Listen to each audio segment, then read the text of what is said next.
आज हम चर्चा करने जा रहे हैं पर्सनल प्रोनाउंस का। पर्सनल प्रोनाउंस जो है ये पर्सन को रिप्रेजेंट करते हैं, यानी पर्सन के बारे में बतलाते हैं।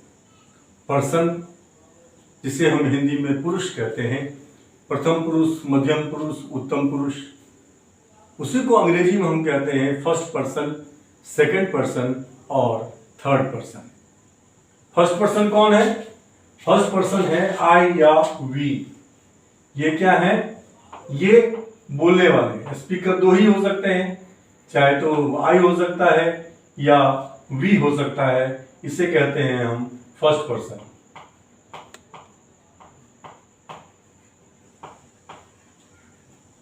सेकंड पर्सन होता है सुनने वाला, लिसनर। इसे कहते हैं हम सेकंड पर्सन।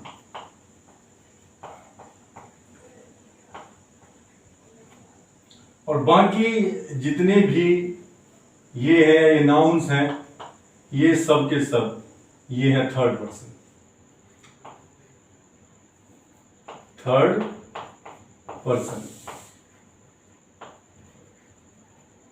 बोलने वाला फर्स्ट पर्सन, सुनने वाला सेकंड पर्सन, और बाकी जितने भी अन्य हैं जिसके बारे में कुछ कहा जाए या बोला जाए वे सब के सब थर्ड पर्सन हैं। हमें याद रखना है कि आई वी ही फर्स्ट पर्सन हो सकता है और यू ही सेकंड पर्सन, सुनने वाला यानी कि यू मीन्स आप लोग। अब ये सब्जेक्टिव केस का मतलब यह है कि जब ये सब्जेक्ट के रूप में आएगा तो ये आई बनकर ही आएगा, इसका दूसरा कोई रूप नहीं आएगा। आई ही आएगा या वी आएगा या यू आएगा या ही आएगा या सी आएगा या इट आएगा या दे आएगा, या कोई भी नाउन है उस नाउन का स्थान सब्जेक्ट के स्थान पर होगा। अब दूसरा है ये ऑब्जेक्टिव केस, कि जब ये मेन वर्ब के बाद आएगा, आफ्टर मेन वर्ब, जब ये मेन वर्ब के बाद आता है तो ये ऑब्जेक्ट हो जाता है। तो आई हो जाता है मी, उसने मुझे डांटा। ही स्कॉल्डेड आई नहीं होगा। आई क्यों नहीं होगा?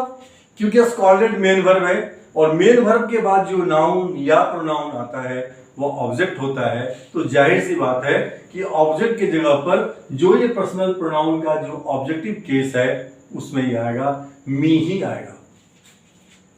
वी जब मेन वर्ब के बाद आता है तो यह बन जाता है एस, ही टोल्ड अस।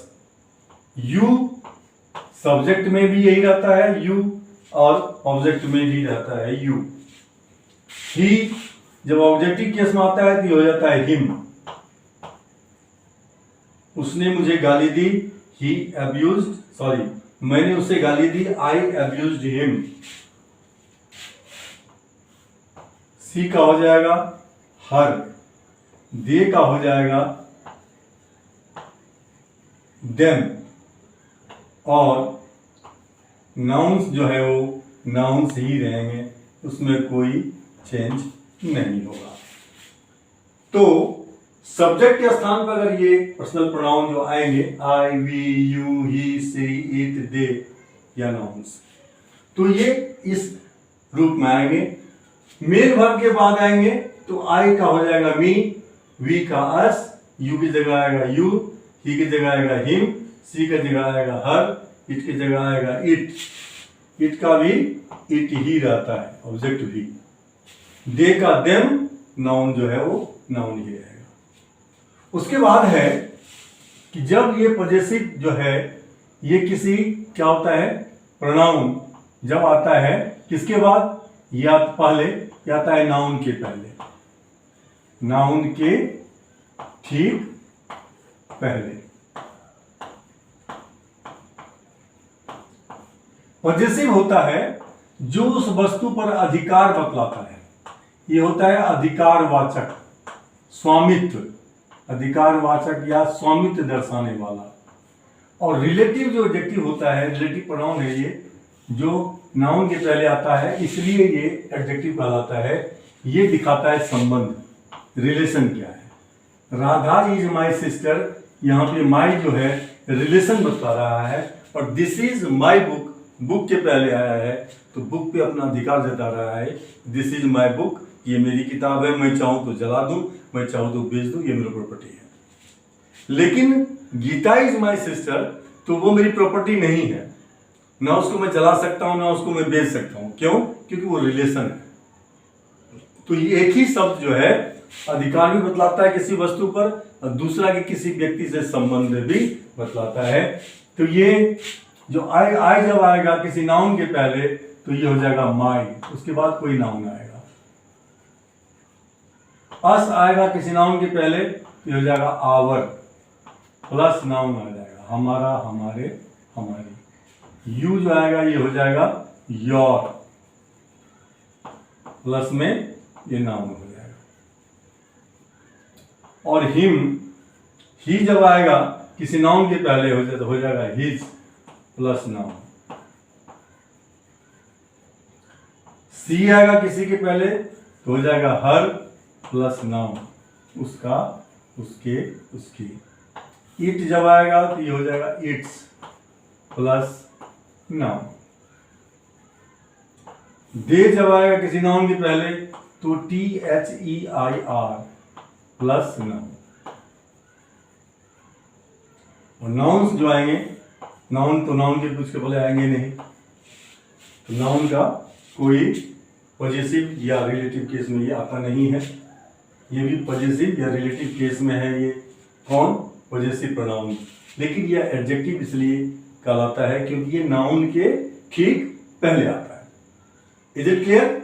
इसका आपको हम एक और मीनिंग बतलाएंगे आगे, इसके और भी सेंटेंसेस बनते हैं, तो इसको मैं यहाँ पे मिटा रहा हूं।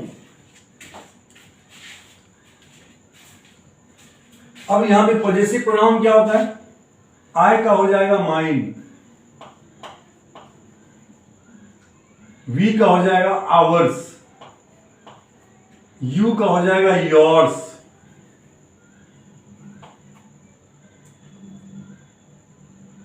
सॉरी ये योर्स। उसके बाद ही का हो जाएगा हिज, सी का हो जाएगा हर्स, इट का हो जाएगा इट्स, देयर का हो जाएगा दियर्स।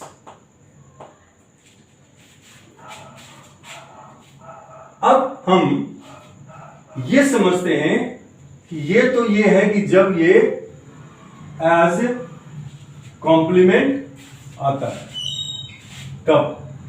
अब इसको समझते हैं हम कुछ एग्जांपल्स के द्वारा।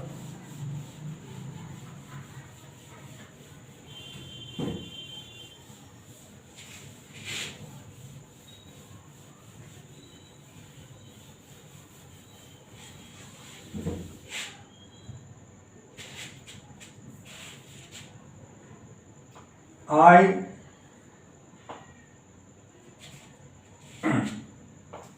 told him, मैंने उनसे कहा, उनसे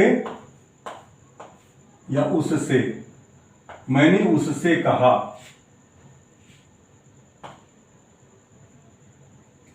He told us, उन्होंने हमसे या हम लोगों से कहा, हम लोगों से कहा, या हमको या हम लोगों को कहा, हमें या हम लोगों को बोला।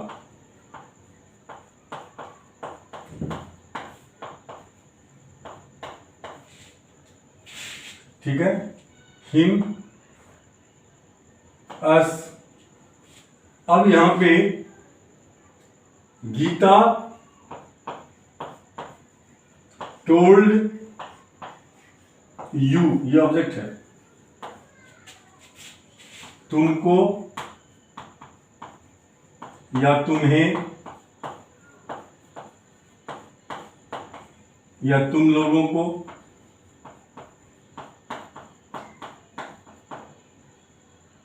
से या को, कहा, गीता ने तुम्हें कहा या तुमको कहा या तुम लोगों को कहा। उसके बाद आ गया यहाँ पे आई टोल्ड हिम आ गया यहाँ पे।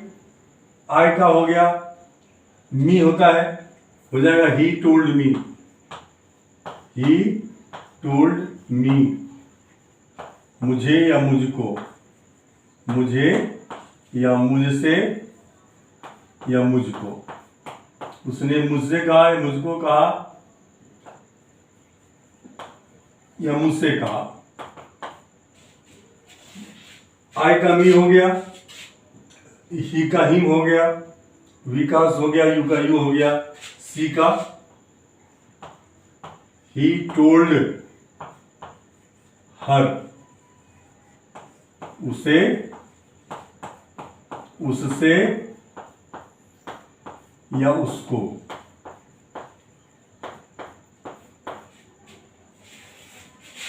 उससे, उसे या उसको। Is it clear? उसके बाद है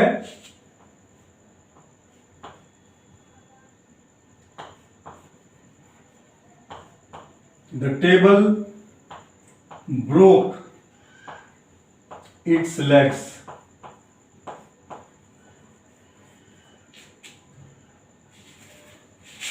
When it fell on the ground. जब मेज जमीन पर गिरी उसने अपने पैर, उसके पैर टूट गए। इट्स का मीनिंग यही होगा। I have paid, मैंने चुका दिया है, their debts, उनके कर्ज चुका दिए हैं, their debts, उनके, their का मतलब यहाँ पे उनके, सॉरी यहाँ पे ये मी की जगह यह है, किसी का तो हर, ही टोल्ड हर, ठीक है। ये the table Brock it's legs, it, मैं जस्ट यहाँ पे कर देता हूँ उसको मैं।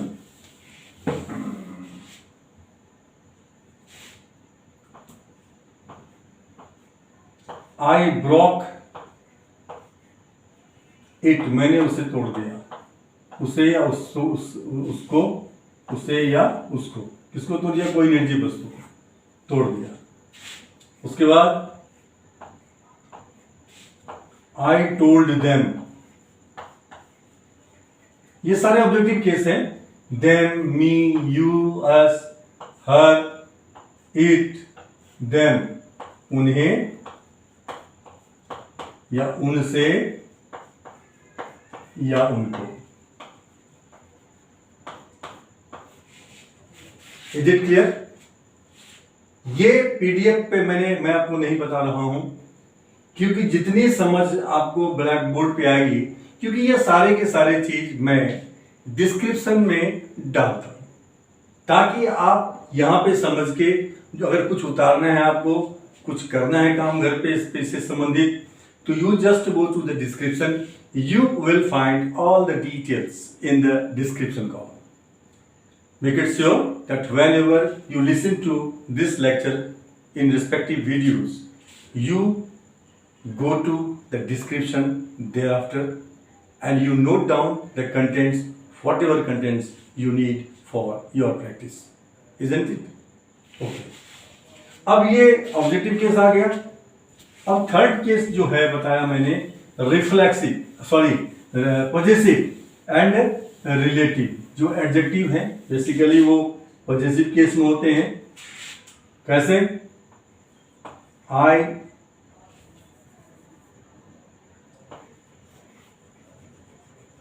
गेव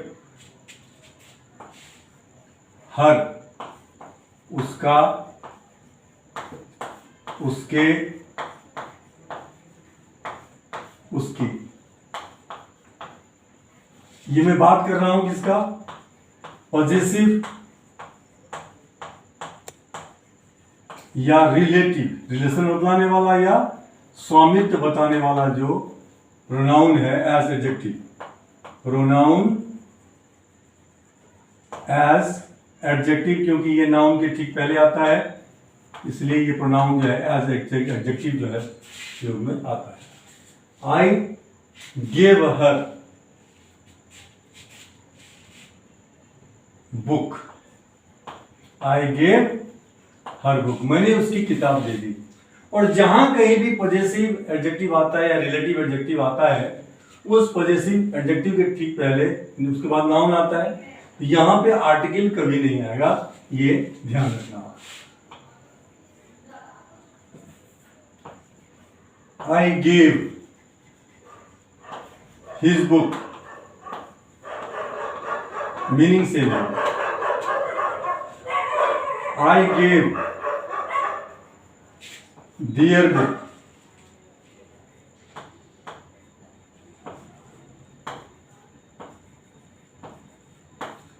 उनका,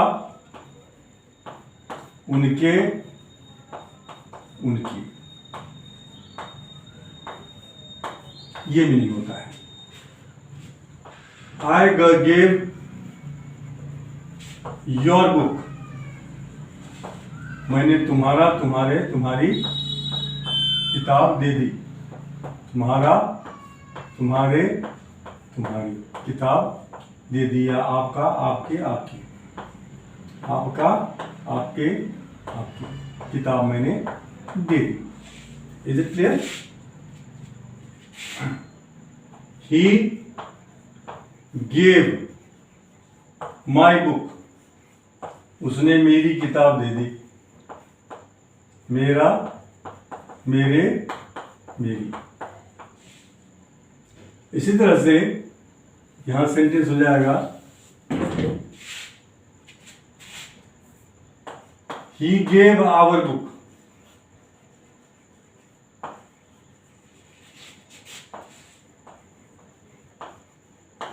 हमारा, हमारे, हमारे।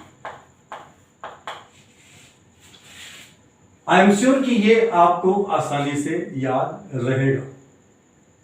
इसी पॉजेसिव एडजेक्टिव का या पॉजेसिव रिलेटिव एडजेक्टिव का प्रयोग अब दूसरा देखते हैं हम कि वहां इसकी मीनिंग क्या होती है। तो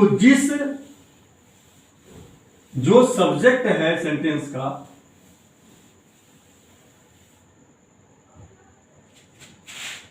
सब्जेक्ट के साथ जो है क्या होता है, पॉजेसिव, पॉजेसिव या relative adjective of the subject, जो भी सब्जेक्ट है,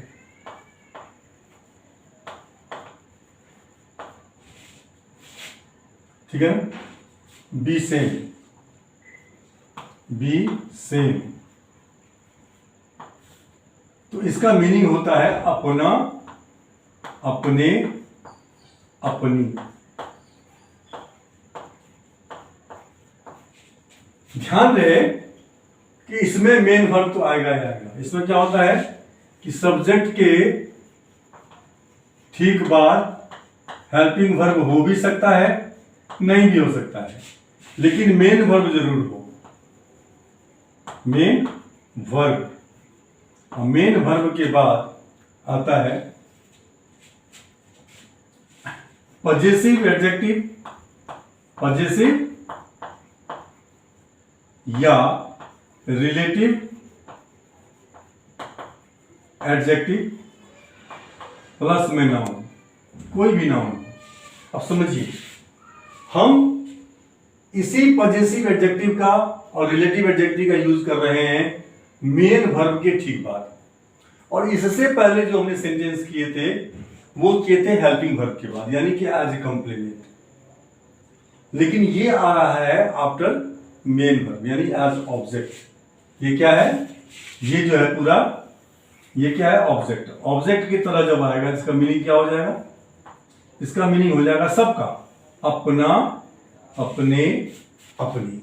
इसको हम एग्जाम्पल की मदद से समझने की कोशिश करते हैं।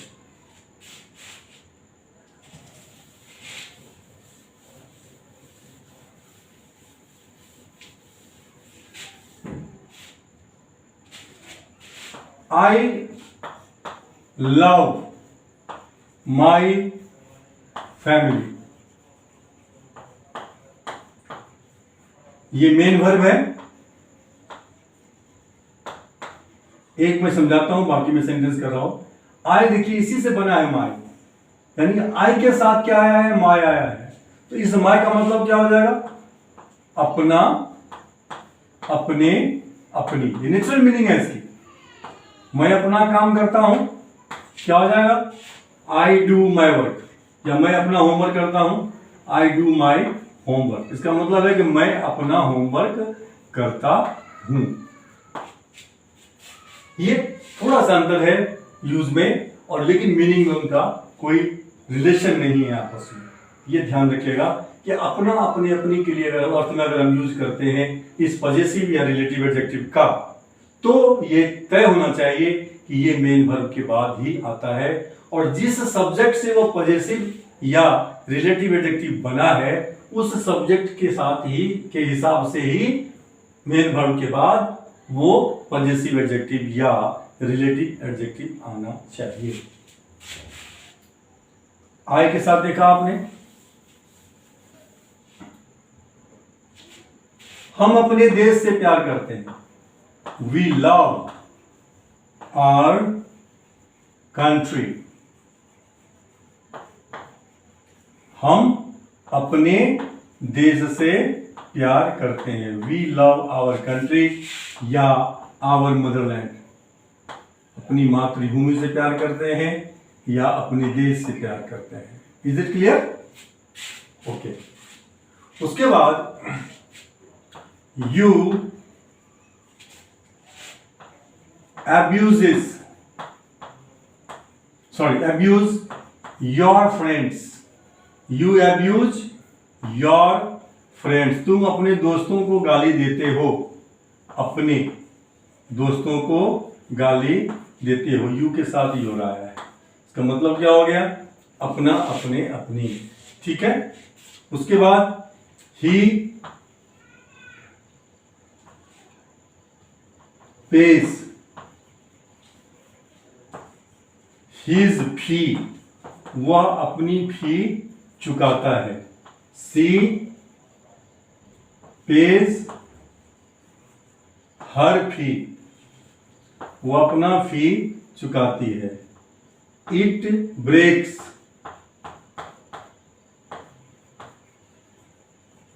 तोड़ लेता है। Its legs वह अपनी टांग तोड़ लेता है। छोटे छोटे बच्चे, छोटे छोटे जानवर या निर्जीव चीज के लिए प्रयोग होता है इट का। दे लेंगे अगर हम,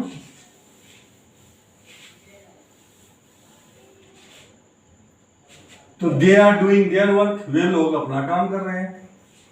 दे are doing their work.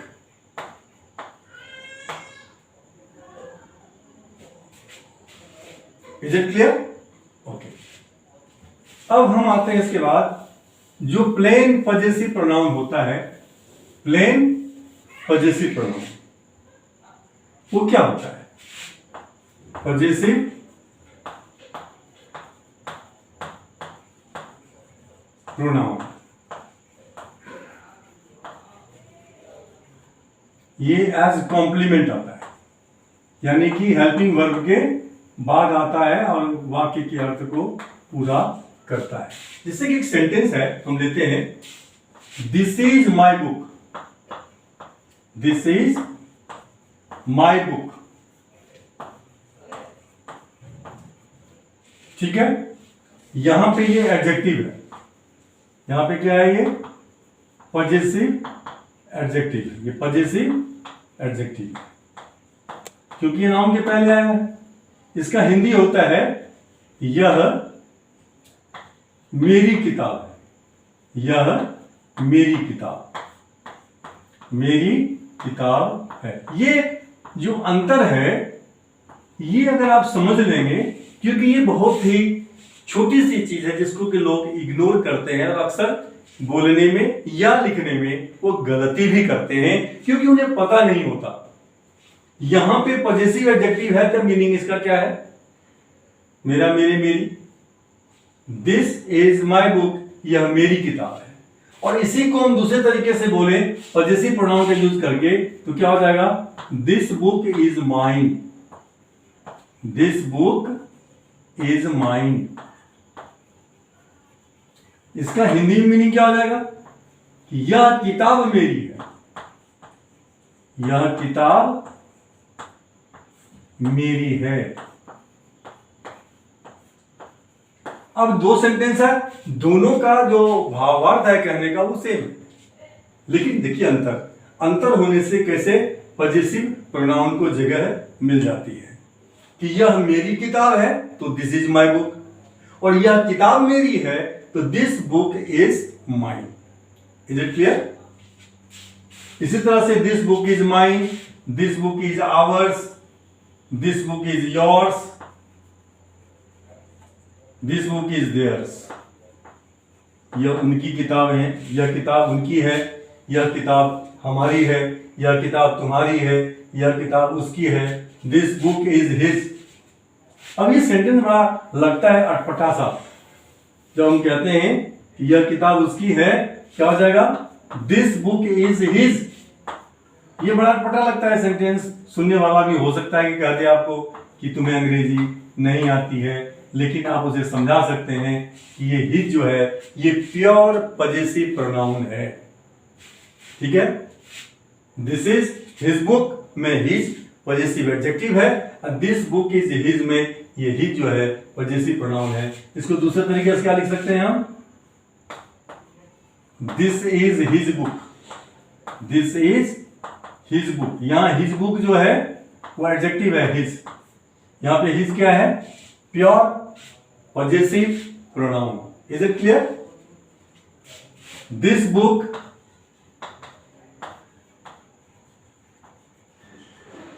is ours, this book is yours, this book is theirs, this book is hers, वगैरह वगैरह। Is it clear? ये है pure positive pronoun. Is it clear? अब इसी पॉजिटिव प्रोनाउन का जो दूसरा यूज होता है, जैसे कि आप एप्लीकेशन में लिखते हैं योर्स ओबीडियंटली या योर्स फेथफुली। आप पूछेंगे किसी से भी तो शायद आपको कोई बता पाएगा कि हकीकत में इसका मीनिंग क्या है। योर्स फेथफुली का मतलब है कि आपके कई विश्वास भाजनों में से एक। योर्स ओबीडियंट स्टूडेंट का मतलब है कि आपके कई आज्ञाकारी छात्रों में से एक। तो कई संज्ञाओं में से एक संज्ञा के अर्थ में जब हम इसी पॉजिटिव प्रोनाउन का यूज करेंगे तो फिर हम कैसे करेंगे ये हम आपको बताने जा रहे हैं, उसको भी आप ध्यान रखेंगे और टेंशन लेने की कोई जरूरत नहीं है। जो कुछ भी मैं आपको यहाँ बता रहा हूँ वो सब के सब डिस्क्रिप्शन कॉलम में आपको वेल मेंटेन्ड वे में इन ऑर्डर आपको सारे मटेरियल्स मिलेंगे, जहां से कि फिर दोबारा इसका रिवीजन करना चाहें यूज करने के लिए या प्रैक्टिस करने के लिए तो आप उसका प्रयोग कर सकते हैं। यहाँ पे आपको ध्यान से सिर्फ मुझे सुनना है और सुनने के बाद उसको अपनी स्क्रीन पे पिक्चराइज करना है और पिक्चराइज करके अपनी मेमोरी में ले जाना है ताकि आपसे पर्सनल प्रोनाउन से संबंधित कोई गलती से भी ना हो।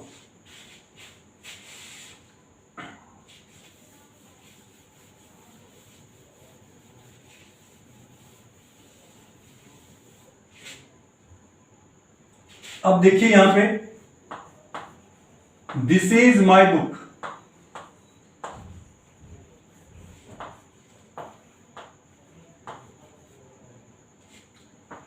This book is mine.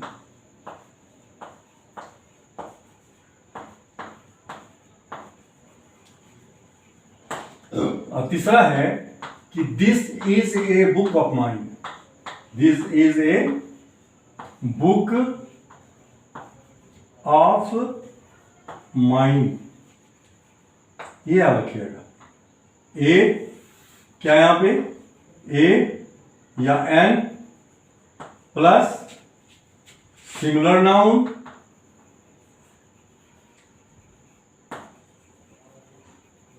Plus of, और प्लस में यहां क्या आएगा, pure possessive pronoun, pure possessive pronoun. इसका मीनिंग होता है कई संज्ञाओं में से एक संज्ञा, कई संज्ञाओं में से एक संज्ञा।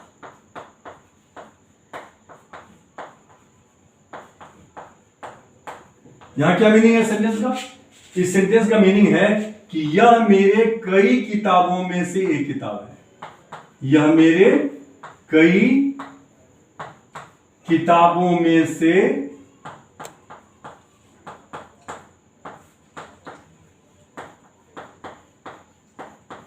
एक किताब है। आप इसको डिस्टेंस बनाना चाहें, पास्ट में भी बना सकते हैं, फ्यूचर में भी बना सकते हैं, चॉइस इज योर्स, लेकिन मीनिंग इसका यही होगा। इसका मीनिंग क्या है? यह किताब मेरी है, यह किताब, एक किताब की बात हो रही है यहां भी ऊपर भी, यह किताब मेरी है। और दिस इज माई बुक का मीनिंग क्या होगा? यह मेरी किताब है। ये जो अंतर है ये आपको समझना होगा और इसको प्रैक्टिस करने पर ये बिल्कुल पुख्ता हो जाएगा। यह मेरी किताब है। These are the difference, 1, 2, 3। इस दोनों का मीनिंग सेम है, लेकिन इसका मीनिंग जो है उन ऊपर वालों से डिफरेंट है, क्योंकि ये बता रहा है कि कई किताबों में से किताब है। क्या लगाया आपने? ए या an plus singular noun plus of, plus में जो पजेसिव प्रोनाउन है, प्योर पजेसिव प्रोनाउन लगाया, इसका ये मीनिंग। अब देखते हैं कि यह हमारे कई घरों में से एक घर है, या वह हमारे कई दोस्तों में से एक दोस्त है। ही is a friend of hours, वह हमारे कई दोस्तों में से एक दोस्त है। वह तुम्हारे, योर्स लगा देंगे तो क्या हो जाएगा कि वह तुम्हारे कई दोस्तों में से एक दोस्त है। अगर यहां पे लगा देंगे हिज, वह, ही is a friend of his, he is a friend of his का मतलब हुआ कि वह उसके कई दोस्तों में से एक दोस्त है। या लड़की के लिए होगा तो Harsh, he is a friend of Harsh, यानी वह उस लड़की के कई सहेलियों में से एक सहेली है। It is a leg of its, it is a leg of its का मतलब है कि वह उसके कई पैरों में से एक पैर है। या this is A leg of its का मतलब यह उसके कई पैरों में से, कोई भी निर्जीव वस्तु हो, कोई छोटा छोटा जानवर हो या छोटा छोटा बच्चा हो, किसी के लिए भी यूज आप कर सकते हैं। और अगर यहाँ पे ये कहना हो कि वह उनके कई दोस्तों में से, उनके कई दोस्तों में से एक दोस्त है, तो ही is a friend of theirs. I am sure कि आपको तो यहां तक ठीक ठाक समझ में आ गया होगा। अब जो लास्ट है पर्सनल प्रोनाउन, उसे कहते हैं हम रिफ्लेक्सिव प्रोनाउन। रिफ्लेक्सिव पहले लिखते हैं हम यहां पे सब्जेक्टिव केस, सब्जेक्टिव यानी नॉमिनेटिव केस और नॉमिनेटिव केस।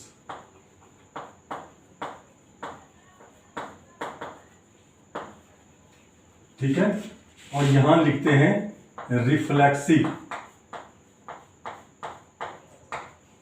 प्रोनाउन।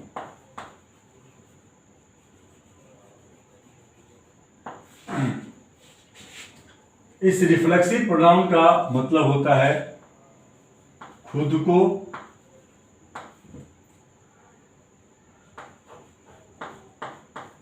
अपने आप को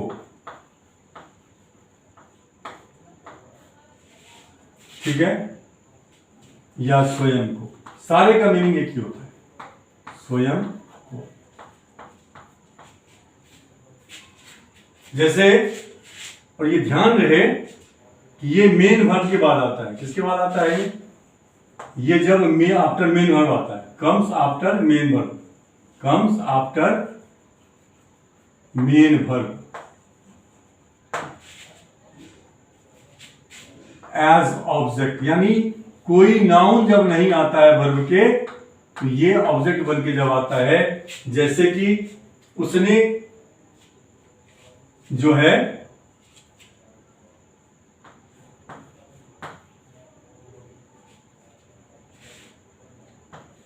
कुक्ड, ये मेन वर्ब है।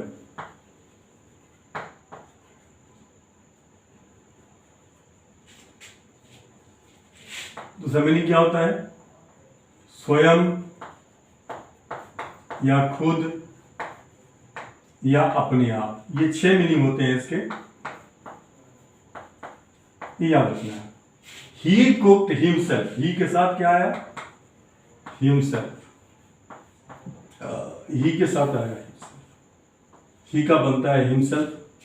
उसने खुद खाना पकाया, ये क्या है यहां पे? Reflexive pronoun. क्या मीनिंग है इसका?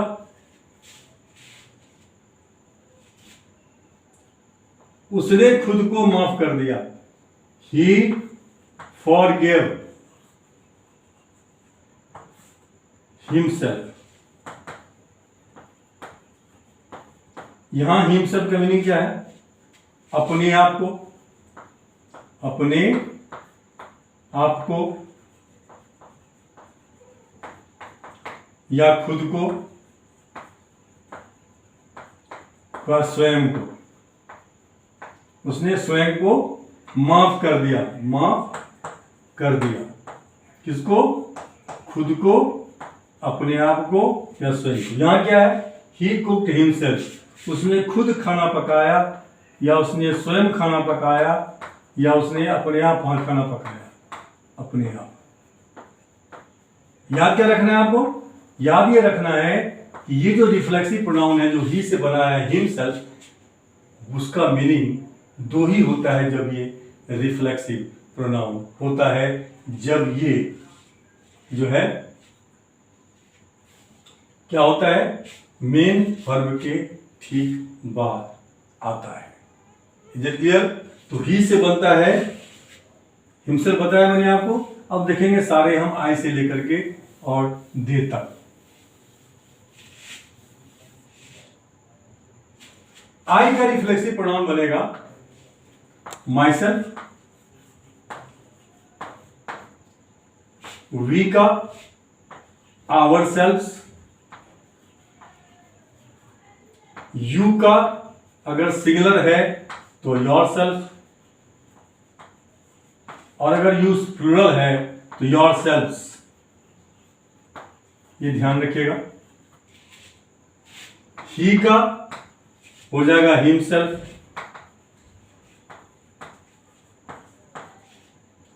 सी का हरसेल्फ, इट का इटसेल्फ, दे का देमसेल्व्स। Is it clear? तो यह वाक्य बनाना है कि मैंने अपने आप को माफ कर दिया, आई फॉरगिव माई सेल्फ। जो कुछ भी सेंटेंस बनाएंगे आप आगे जब हम स्ट्रक्चर करेंगे तो उसमें आपको ये आसानी होगी, ये आएगा स्ट्रक्चर उसमें, और इस पर सेंटेंस भी आपको कराएंगे। और इसका एक और होता है दूसरा, उसे कहते हैं, यही प्रोनाउन जो है क्या कहते हैं? रिफ्लेक्सिव प्रोनाउन बन जाता है इम्फेटिक प्रोनाउन, जबकि किसी संज्ञा पर जोर डालने के लिए इसका प्रयोग किया जाता है। तो यहां आ जाएगा सब्जेक्टिव केस में, सब्जेक्टिव केस में यहां क्या होगा, यहां होगा इंफेटिक प्रोनाउन। ये इंफेटिक जो है बेसिकली ये बनता है रिफ्लेक्सिव प्रोनाउन से। इंफेटिक प्रोनाउन ये बनता है रिफ्लेक्सिव प्रोनाउन से। Reflexive pronouns. कंडीशन क्या है इसमें, कंडीशन, इसमें कंडीशन जो है, ये कंडीशन याद रखिएगा कि कंडीशन है नंबर 1 कि सब्जेक्ट के ठीक बाद आता है, सब्जेक्ट के ठीक बाद आता है, ठीक बाद आता है। जैसे वो खुद ही एक डॉक्टर, इसका मीनिंग होता है खुद ही, स्वयं ही, अपने आप ही, अपने आप ही। जैसे कि वह स्वयं ही डॉक्टर है, इसके अंग्रेजी क्या हो जाएगी, ही, हिमसेल्फ। ये सब्जेक्ट के ठीक बाद आया, किस पे जोर देने के लिए, नाउन या प्रोनाउन पे, सब्जेक्ट पे जोर देने के लिए या ऑब्जेक्ट पे जोर देने के लिए। यहां पे ये सब्जेक्ट पे जोर दे रहा है। He himself is a doctor, यानी वह खुद ही डॉक्टर है, वह खुद ही डॉक्टर है।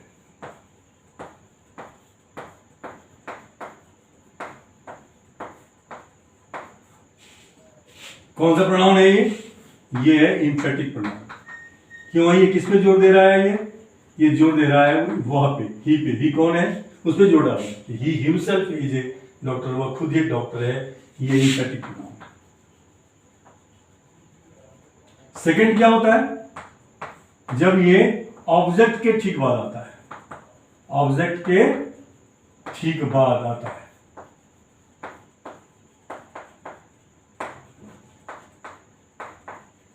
जैसे शी कुक्स फूड, शी कुक्स फूड, वह खाना पकाती है, ये मेन वर्ब है। हरसेल्फ, ऑब्जेक्ट ही ठीक वाला है। दूसरा, इसी सेंटेंस को हम दूसरे तरीके से भी कर सकते हैं, जैसे कि ऐसे लिखिए इसको, या इसको ऐसे भी लिख सकते हैं, सी हरसेल्फ कुक्स फूड, वह खुद ही खाना पकाती है। इस दोनों ही सेंटेंस के अंदर में जो हरसेल्फ है या जो भी कोई इसमें रिफ्लेक्सिव प्रोनाउन आएगा वो एम्फेटिक प्रोनाउन होगा। मुझे उम्मीद है कि आपको ये सेशन अच्छा लगा होगा, और ये पर्सनल प्रोनाउन से बनने वाले जितने भी प्रोनाउंस हैं जिसकी हमने चर्चा की है अभी, वो भी आपको बिल्कुल क्लियर हो गया कॉन्सेप्ट। और अगर आपको फिर भी कोई दिमाग के अंदर में कोई डाउट है तो please go through the description given in this video which contains all these details in it. और उसके बाद कोई डाउट नहीं रह जाएगा। फिर भी कोई डाउट अगर रहता है तो आप कमेंट्स के कॉलम में अपने कमेंट्स दे सकते हैं। अगर आपको ये वीडियो पसंद आया हो, जो वे ऑफ प्रेजेंटेशन है वो पसंद आया हो, और आप नए हैं तो please do subscribe my channel. Otherwise the people who have seen other videos also, earlier videos also, if you really like all those videos, please keep liking and sharing all the videos, even the videos to come, including all those videos they are about to come. With that, let us call it a day. Have a nice day. See you in the next session with a new topic, similarly the way we have discussed today. Thank you very much.